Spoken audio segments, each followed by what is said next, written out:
Thank you po, Pastor. Maraming salamat din sa inyong mga palakpak. Ayan. Isang malamig na gabi po sa ating lahat.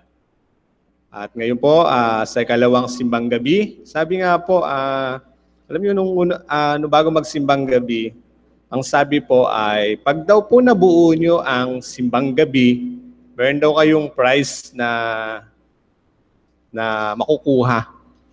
Alam niyo po, totoo pala yun. Opo, totoo po yun. Ibig sabihin, it is in yourself. No po? Pero bago po tayo magpatuloy, tumingin nga po kayo sa inyong mga katabi. Tingnan niyo po yung mga katabi niyo. Ayan, sabihin niyo po, ang kapayapaan at pag-ibig ng Panginoon ay sumainyo sa gabing ito. Ayan, salamat po.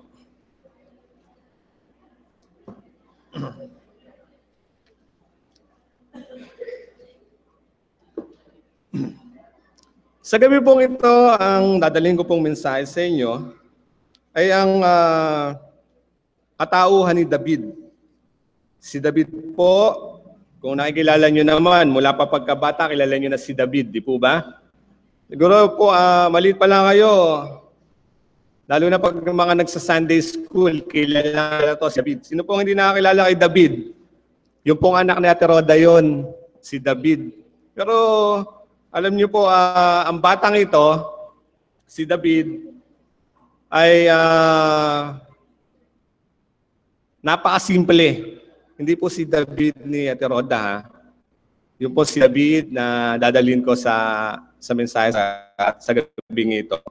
Si David po ay mula sa lahi ni Jesse. Siya po ay walo sa kanilang magkakapatid at siya po ang pinakabunso. Ang kanya pong gawain ay pagpapastol ng tupa. Ayan. At marami po siyang pinapastol na tupa, hindi lamang 10, marami po. At sa gabing ito po, mayroon pong 3 puntos akong dadalhin para sa inyo tungkol kay David at sa kanyang katunggaling si Goliath. Okay. Ang una po ay ang pagtatanggol ni David sa kanyang mga kababayan. Kung babasahin po muli natin sa talata 37, ang sabi po rito, iniligtas ako ni Yahweh mula sa mga mababangis na leon at mga oso. Ililigtas din niya ako sa kamay ng mga Pilisteyong iyon. Ang batang si David ay nagdaan ng karanasan, ay naging puhunan niya upang maging malakas ang kanyang loob na harapin at tanggapin ang hamon ni Goliath. Dahil si David po, ayaw niya nahahamakin ang kanyang mga kababayan, lalo na ang bayan ng Diyos. Dahil siya ay mayroong malaking pananampalataya, hinarap niya ang higanteng mabangis na ito. At alam niyo po ba na ito si Goliath, no po? Dahil ayaw niyan dumanak ang maraming dugo sa pakikipaglaban, ang ginawa niya, humamon na lamang siya ng isa. Ibig sabihin, kung sino yung pinakamagaling doon sa hukbo ng mga Israelita, siya yung lalaban. Dahil dito, yung pinuno ng mga Israelita na si Saul, ng loob, ibig sabihin, bigla nang ina. Dahil dito, hindi niya alam yung gagawin ni Saul. Si David po ay marami ng karanasan sa kanyang pagpapastol ng mga tupa. Siya po ay napaka-willing at siya po ay magiliwin at masayahin kung titingnan po natin si David. Alam niyo po, si David ay merong natural na pananampalataya at meron siyang pinaniniwalaan na iisang Panginoon. Ito si David din, alam niyo ba ito si David ay nakaranas din ng maraming mga kasalanan. Subalit, ito po si David ay mabilis niyang kino-confess yung kanyang mga kasalanan. At sabi nga dito, dahil sa kanyang karanasan at mga aral na natutunan, ito po ay nakatulong sa kanya upang harapin ang kaaway. At kung paano higit po natin may pagtatanggol ang pamayanan ng Diyos mula sa mga mananakop katulad ni Goliath. Sa panahon po natin ngayon, napakahalaga na ang bawat isa sa atin ay makabahagi sa pagsasabuhay at paglilingkod. Hindi lamang sa ating iglesia, kundi sa ating komunidad.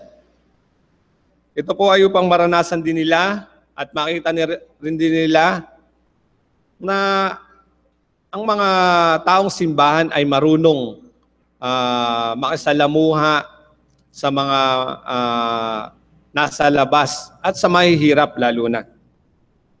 At ganoon din po, ang lipunan mula ngayon na nakikita natin ay lalo na pag magpapasko, damang-daba natin yung, sana laging Pasko, no? Yung giving. Nakikita natin lagi yung giving. At alam ko po na ang bawat isa sa atin ay meron ding mga Goliath sa ating mga sarili. Alam niyo ba yung Goliath na binabanggit ko sa inyo sa ating mga sarili? Alam niyo po ba yon? Kung anong Goliath? Problema. Sino po dito ang walang problema? Taas ng kamay. O, lahat. Ayun, merong isa. Merong isa. Okay, thank you. Thank you, bebe. Opo. Ang bebeng ito ay wala pang problema sa kanya. Opo. Lahat naman tayo ay nagkakaroon ng problema sa atin, malaki man o maliit. At ito po, dahil sa mga problemang ito, ay dito natin nakikita kung paano natin ito susolusyonan. At hindi ko naman sinasabi na pag kayo ay may problema, ay huwag nyo nang gawa ng paraan dahil ang Panginoon na ang bahala. No. Ang Panginoon lang po ang mag-guide sa atin kung ano yung ating tamang gagawin. At dahil doon, siya po ang magbibigay ng mga problema na hindi natin kayang harapin. Dahil ang Panginoon ang sumusubok sa ating pananampalataya na meron tayo. Totoo po ba yun? Dahil minsan, pag tayo po ay may mabibigat na problema, ay Diyos ko, ano ba ito ang Panginoon? Binigyan ako ng malaking problema. Hindi nyo na alam kung anong gagawin nyo. Di po ba? Yun ang una natin laging sinasabi sa Panginoon. Pero kung tayo po ay may malaking pananalig sa Panginoon, kayang-kaya po natin yung pagtagumpayan. Ang pangalawa po ay ang tagumpay na ipinaglalaban ni David. Sa talatang 39 po, hinubad ni David ang kasotang mabigat upang maging magaan ang kanyang pagkilos. Hinarap ni David ang pakikipaglaban at naniniwalang magtatagumpay siya sa laban kay Goliath dahil ang Diyos ay kasama niya. Ganito rin ang naging pahayag ni Pablo sa mga taga-Roma. Ano pa ang masasabi natin tungkol dito? Kung ang Diyos ay panig sa atin, sino ang laban sa atin? Dahil po dito, nung si Saul ay nasiraan ng loob at sabi ni David, siya na ang lalaban kay Goliath. At dahil dito, ipinasuot ni Saul yung mga kalasag kay David. Si David po ay hindi sanay magsuot ng kalasag. Dahil nung sinuot niya lahat, hahakbang pa lang siya, hindi na po siya makagalaw ng ayos. So ang ginawa niya, hinubad na lang niya to, tinanggal niya to. At alam niyo po ba, hindi po siya basta-basta nakipaglaban kay Goliath. Ito po Ang una niyang ginawa, yung pinulot niya yung mga bato, may kasama na pong prayer yon.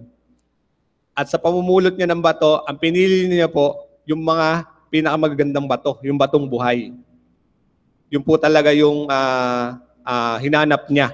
At yun po ay, ilang piraso yun? Alam niyo po ba kung ilang piraso yun? 5. Okay, thank you children. 5 po, 5 pirasong bato po yun. Nakikita natin sa ating mga buhay, sa ating pag-akyat, araw-araw hindi natin nararanasan ng problema. Tama po ba? Sino sa inyo hindi nakakaranas ng problema? Simulan natin sa mga sa mga matatanda. Oldies. Siyempre, sa family. Siyempre, may problema rin yan. Sa mga kabataan, pag walang baon, siyempre, problema din yan. Sa mga bata, pag hindi nakakahingi ng pera, problema din yan. May problema yung mga bata. Hindi po natin malalampasan to kung hindi po natin mararanasan yung mga problema na meron tayo. At kagaya po ng mga karanasang ito, dito po tayo matututo. At sa pangatlo po, harapin natin yung hamon ng buhay. Kung si David po ay hinarap niya, si Goliath, sa atin po, face the reality, sabi nga.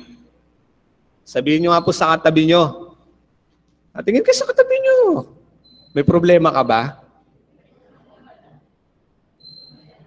O, tinanong po kayo, sagutin nyo naman. O, sabihin nyo po, manalig ka lamang kay Jesus. Ayan. Okay, thank you po. Okay. Si David po ay hindi nagpabaya na ipagtanggol ang kanyang mga kababayan. Nasa puso niya ang malalim na malasakit sa kanyang mga kababayan. Dahil si David po, ayaw niya po na inaalipusta yung kanyang mga kababayan.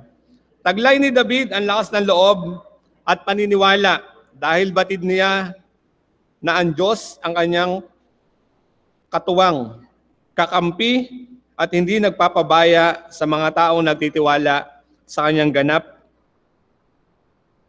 na pag-ibig. At sa pamamagitan ng tirador ng bato, nagamit niya, kanyang ginapi ang higanteng si Goliath. Alam niyo po, pinagtawanan pa siya ni Goliath noong siya nagkaharap na. Ang sabi ni Goliath, sa liit mong iyan, matatalo mo ako. Iyon. Pero hindi nagpatinag si David. Dahil ang sabi niya, sa pangalan ng aking Panginoon, tatalunin kita. Iyon ang maganda doon. At hindi nga po siya nasiraan ng loob. Sa ating mga pagtahak sa buhay, wag din tayong masisiraan ng loob. Dahil alam natin na habang nararanasan natin ang mga karamdaman or mga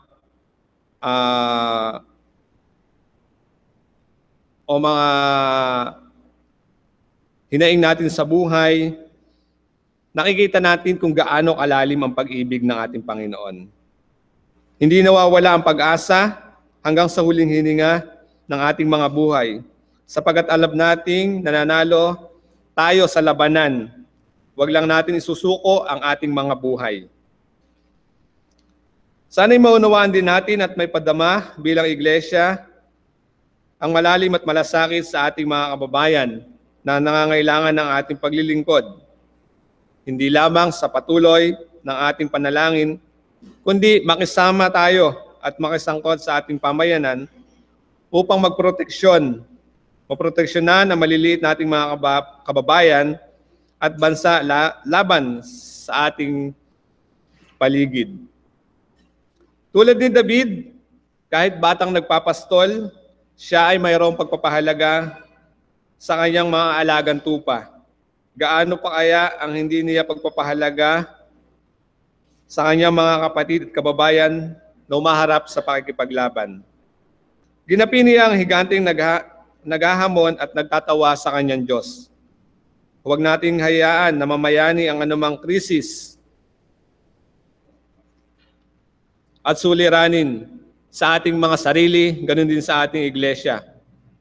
Bagkus, tumalima tayo at harapin ang mga pananagutang ipinagkatiwala sa ating Diyos.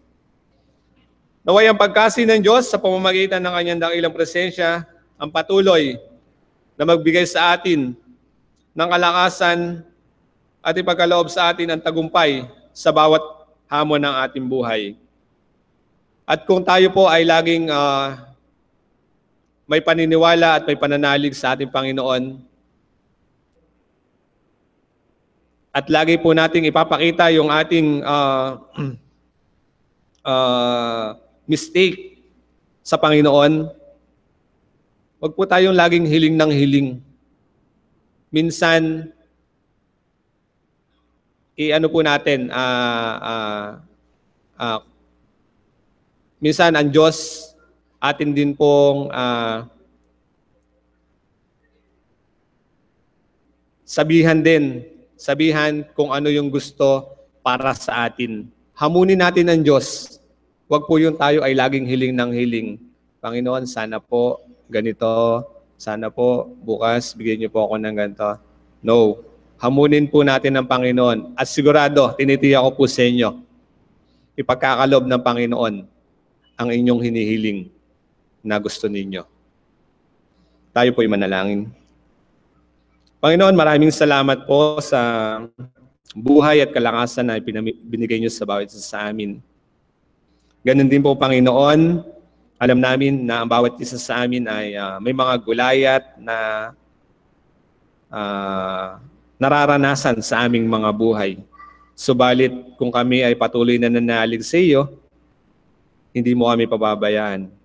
At sa mga gulayat na ito sa aming mga buhay, kami ay natututo. At sa aming pagkatuto, kami ay lumalago. Patuloy mo po kaming gabayan, patuloy mo po kaming gamitin para sa ikalalago at ikagaganda ng bawat gawain. Hindi lamang sa iglesia, kundi sa aming pamayanan. Ito po ang aming dalangin na may pasalamat sa pangalan ni Jesus. Amen.